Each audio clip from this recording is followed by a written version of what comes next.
The Northmen tell of a great hero. His name is Sigmund.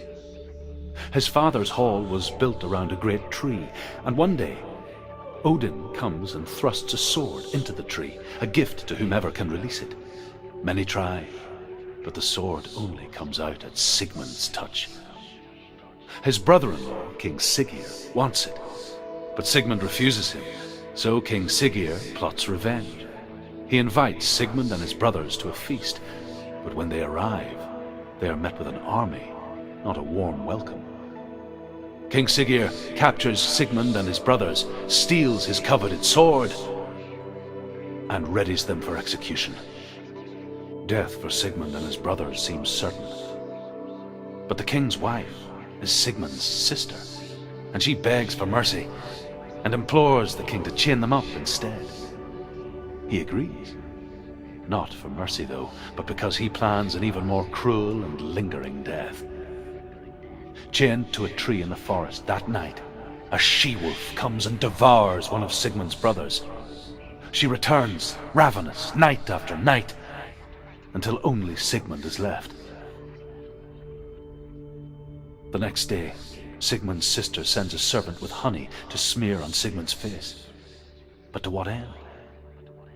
Well, that night, when the she-wolf appears again, you'll never guess what happens. As the she-wolf licks the sweet honey from Sigmund's face, he bites the wolf's tongue.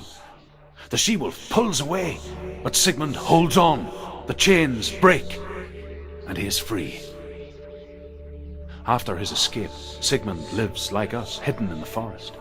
His enemy, King Siggeir, believing him dead, as his sister plots revenge. And for vengeance to succeed, even the great Sigmund needs help. So she sends her sons to him. But their blood is weak and corrupted, and they're put to death by Sigmund.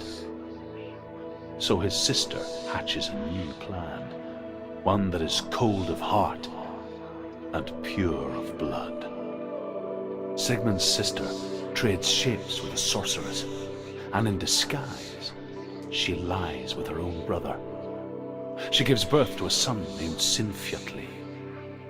After a time, she sends him to the forest to Sigmund. He tests the boy and finds him strong and fearless, and so they go to take their vengeance on King Siggeir.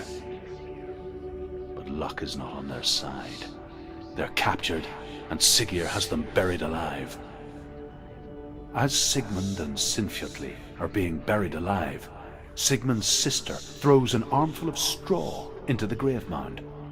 Hidden in the straw is Sigmund's sword, the gift of Odin. They cut their way out of the grave mound and set fire to Siggeir's hall. The king burns to death. Sigmund calls to his sister to come out so that she may live and be honored. She does come out, but only to tell him the truth. That she had slept with him, her brother, to beget a strong avenger. I am not fit to live, she says, and walks back into the fire. Strike vengeance from your heart, Senua, as there is always a heavy price to pay. And here is the end of Sigmund's story. He was a fierce and great warrior who fought many battles. But one day, an old man came onto the battlefield. Although shadowed by a hood, Sigmund saw that he only had one eye.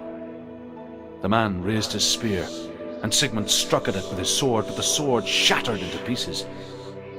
Sigmund then knew that this was Odin, and thus that victory could not be his. He bowed his head and accepted his end.